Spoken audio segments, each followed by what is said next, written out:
Hello नमस्कार दोस्तों, welcome back to my YouTube channel. आप सभी का अपने यूट्यूब चैनल में बहुत बहुत स्वागत दोस्तों। तो चलिए देख लेते हैं आपके ये हिंदी के क्वेश्चन जो कि एग्ज़ाम के लिए रहने वाले हैं, बहुत ही महत्वपूर्ण। ठीक है दोस्तों ये पहला सवाल हमारा ये कह रहा है, देखिए पहला सवाल हमारा कह रहा है, संविधान के किस अनुच्छेद में हिंदी को राजभाषा माना गया है? संविधान के किस अनुच्छेद में हिंदी को राजभाषा माना गया है?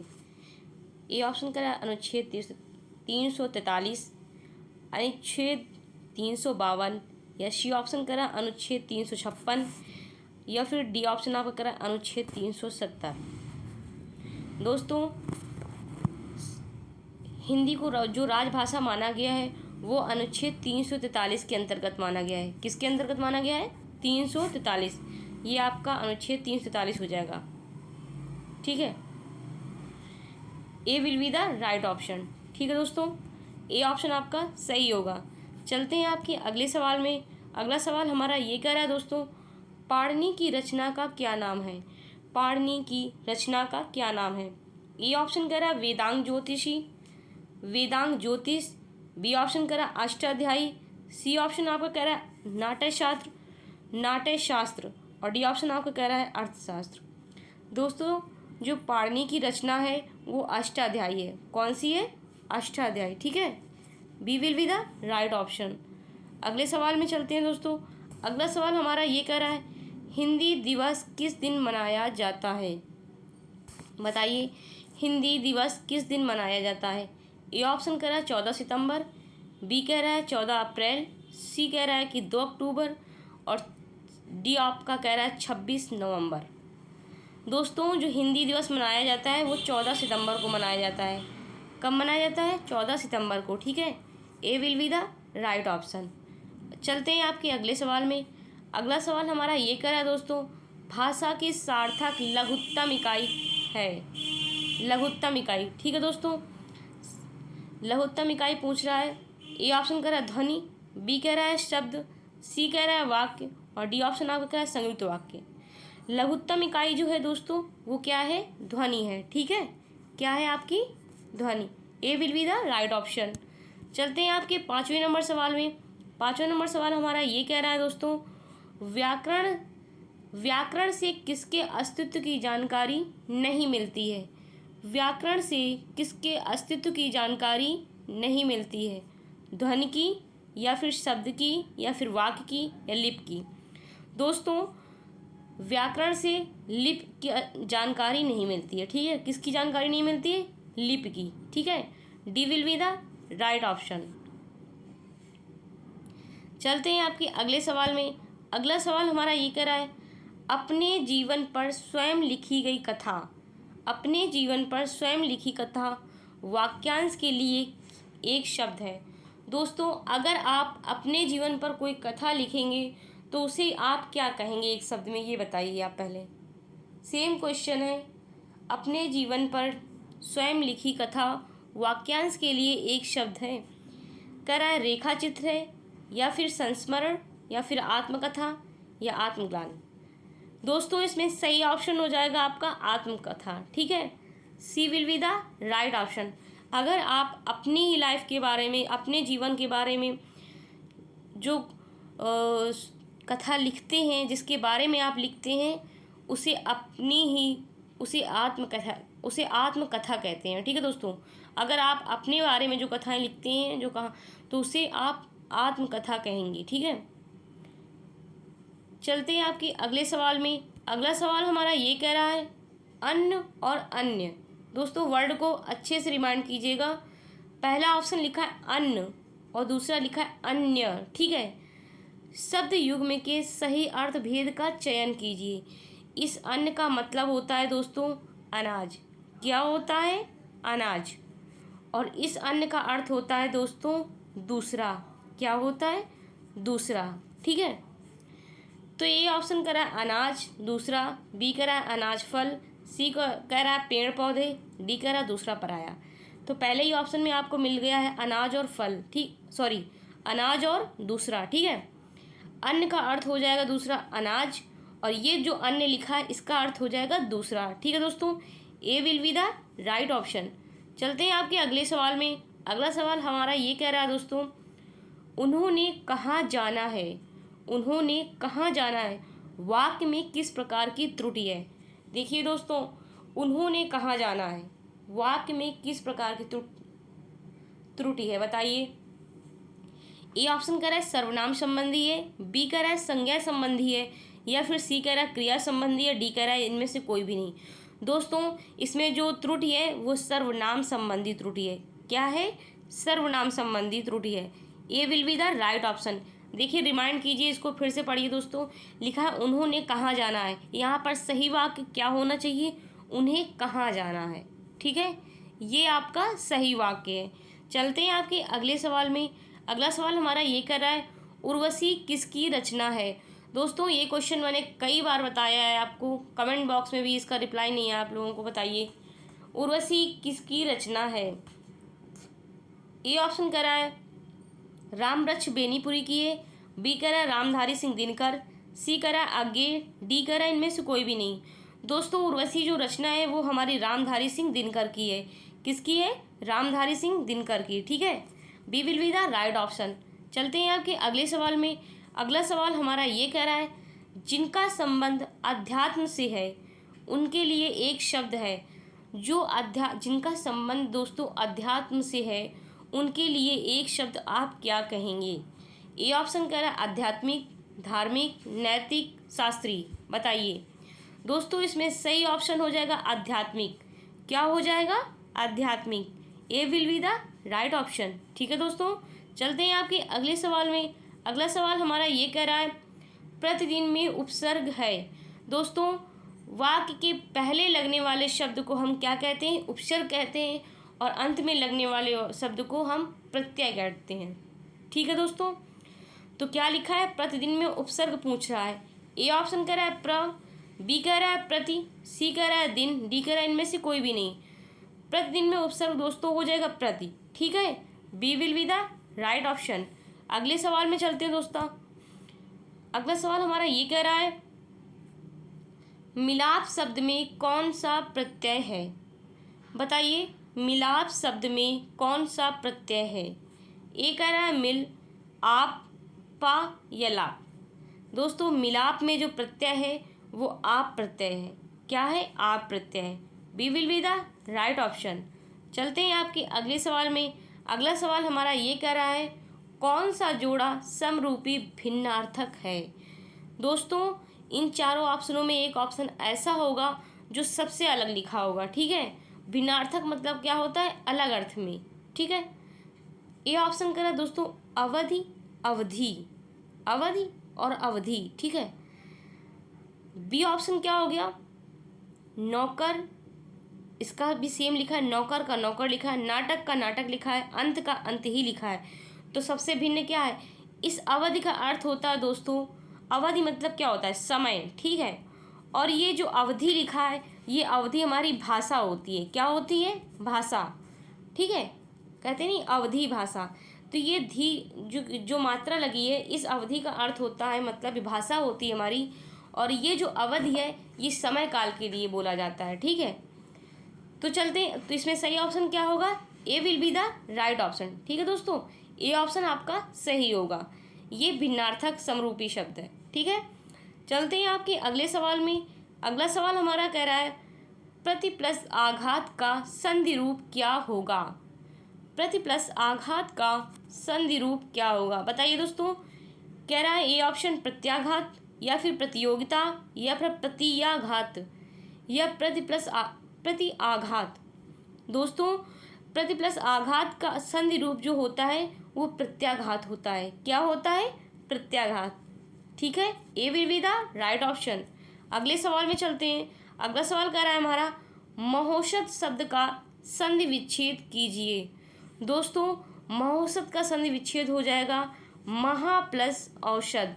क्या हो जाएगा? महा प्लस औषध। ठीक है दोस्तों, तो ए देखिए पहले ही ऑप्शन में लिखा है महा प्लस औषध। ठीक है, A will be the right option. ठीक है, चलते हैं आपके अगले सवाल में। अगला सवाल हमारा ये कह रहा है दोस्तों, निम्नलिखित शब्दों में से तद्भव शब्द को पहचानना है। ए ऑप्शन कह रहा है पाषाण, बी कह रहा है घोटक, सी कह रहा है प्यासा, डी कह रहा है पच। तो तद्भव शब्द क्या हो जाएगा दोस्तों? प्यासा हो जाएगा। C will be the right option. ठीक है। पाषाण किसका है? पाषाण शब्द जो है दोस्तों ये तत्सम है। ठीक है। और ये घोटक किसका है ये बताइए। घोटक का कल मैंने बताया था आपको, बताइए इसका आंसर। घोटक जो है किसका है? घोड़े का है। ठीक है। चलते हैं आपके अगले सवाल में। अगला सवाल हमारा ये कह रहा है मुझे आज खाने का मन नहीं होती है, अशुद्ध वाक्य पहचानिए। दोस्तों सेंटेंस को बहुत ही अच्छे से पढ़िएगा। इसमें लिखा है मुझे आज खाने का मन नहीं होती है, सही वाक्य क्या होगा ये बताना है आपको। ए कह रहा है मुझे, बी कह रहा है खाने का, सी कह रहा है आज, डी कह रहा है मन नहीं होती है। तो D will be the right option. ठीक है। खाने का जो लिखा है मन नहीं होती, यहाँ पे सही शब्द क्या होगा? मुझे आज खाने का मन नहीं है। ठीक है। होती वर्ड नहीं होगा, तो मन नहीं होती ये इसमें ये अशुद्ध वाक्य है। संघर्ष ही जीवन है। ठीक है दोस्तों, क्या है? संघर्ष ही जीवन है। चलते हैं आपके अगले सवाल में। संघर्ष करते रहिए दोस्तों, सफलता एक न एक दिन जरूर मिलेगी। ठीक है। एक दिन में तो नहीं मिलती है, पर एक दिन जरूर मिलती है ना। बताइए आप अगला सवाल बताइए। वाच्य कितने प्रकार के होते हैं? ए कह रहा है 3, बी कह रहा है 4, सी कह रहा है 1, डी कह रहा है इनमें से कोई भी नहीं। दोस्तों वाच्य कितने प्रकार के होते हैं? 3 प्रकार के होते हैं। A will be the right option. चलते हैं आपके अगले सवाल में। अगला सवाल हमारा ये कह रहा है वाक्य को समाप्त करने के लिए, देखिए वाक्य को समाप्त करने के लिए किसका प्रयोग किया जाता है? कह रहा है अल्प विराम का, पूर्ण विराम का, उपविराम का या विवरण चिन्ह का।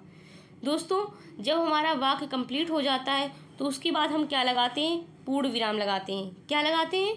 पूर्ण विराम। ठीक है। B will be the right option. अगले सवाल पे चलते हैं। अगला सवाल हमारा ये कह रहा है निम्न में से अशुद्ध वाक्य पहचानिए। इसमें गलत वाक्य क्या लिखा है ये आपको बताना है। ए ऑप्शन में देखिए, कंसंट्रेट कीजिए। कह रहा है आज मैं यहीं रहूँगा, बिल्कुल सही है दोस्तों। बी में पढ़िए सज्जन लोग अच्छा ही सोचते हैं। सी कह रहा है तुम कॉलेज जाते हो, बिल्कुल सही है। क्या तुम कॉलेज जाते हो? यहाँ क्वेश्चन मार्क होना चाहिए। ठीक है। अभी तक पत्र नहीं मिला, ये भी सही है दोस्तों, क्वेश्चन मार्क होना। यहाँ पर क्या है? सज्जन लोग अच्छा ही सोचते हैं। दोस्तों जो सज्जन होते हैं वो वहाँ पर लोग नहीं लगाते हैं। ठीक है। सज्जन के लिए सज्जन ही बोला जाता है। ठीक है। B will be the right option. ठीक है दोस्तों, चलते हैं आपके अगले सवाल में। अगला सवाल हमारा ये कर रहा है करुण रस का स्थायी भाव क्या होता है? करुण रस का स्थायी भाव क्या होता है? दोस्तों करुण का जो स्थायी भाव होता है, देखिए चारों ऑप्शन पढ़िए। क्रोध, शोक, उत्साह या विस्मय। करुण का स्थायी भाव दोस्तों शोक होता है। क्या होता है? शोक। B will be the right option. क्रोध का क्या हो जाएगा? रौद्र का क्रोध होता है। ठीक है। रौद्र का क्या हो जाएगा? क्रोध हो जाएगा। ठीक है। वीर का क्या होगा? दोस्तों वीर का उत्साह हो जाएगा। ठीक है। विस्मय किसका होगा? विस्मय बताइए आप लोग, विस्मय का कमेंट बॉक्स में बताइए। ठीक है। देखिए अगला सवाल हमारा ये कह रहा है लोहे के चने चबाना मुहावरे का अर्थ है। बी कह रहा है बहुत ही कठिनाई झेलना, सी कह रहा है स्पष्ट बात करना या फिर बहुत ही विश्वास रखना, डी कह रहा है इनमें से कोई भी नहीं। दोस्तों लोहे के चने चबाना मतलब होता है एक तरह से बहुत ही कठिन कार्य करना, समझ रहे हो।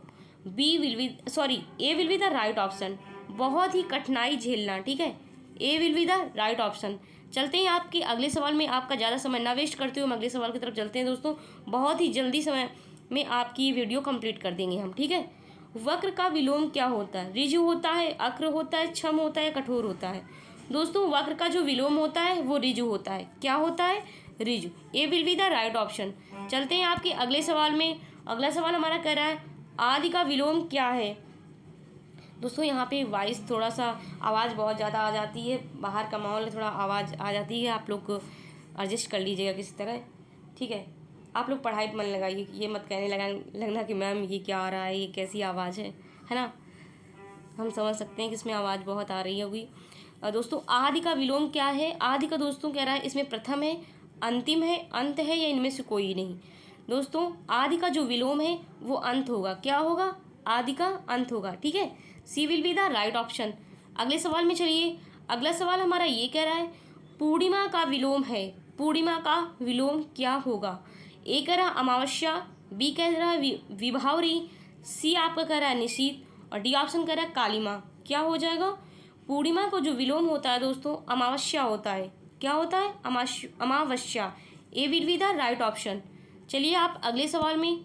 अगला सवाल हमारा ये कह रहा है दोस्तों बहुत दिनों तक जीने वाला, इसके लिए एक शब्द है। दोस्तों बहुत दिनों तक जीने वाला, इसके लिए एक शब्द क्या कहेंगे आप? ए ऑप्शन कह रहा है दीर्घायु, बी कह रहा है अल्पायु, सी ऑप्शन आपका कह रहा है चिरंजीवी, ठीक है दोस्तों, और डी ऑप्शन आपका कह रहा है दीर्घकालिक। दोस्तों बहुत दिनों तक जीने वाले को कहते हैं दीर्घायु। क्या कहते हैं? दीर्घायु। A will be the right option. अगले सवाल में चलते हैं दोस्तों। अगला सवाल हमारा कह रहा है नीलगाय शब्द में कौन सा समास है?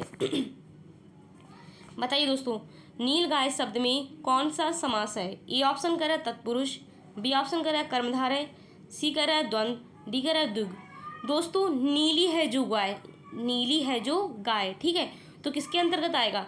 कर्मधारय के अंतर्गत आएगा। ठीक है, कर्मधारय जो समास है हमारा उसके अंतर्गत ये शब्द आएगा। ठीक है, नीलगाय, नीलगाय किसके अंतर्गत आएगा?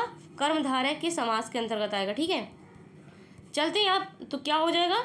B will be the right option. अगले सवाल में चलते हैं दोस्तों।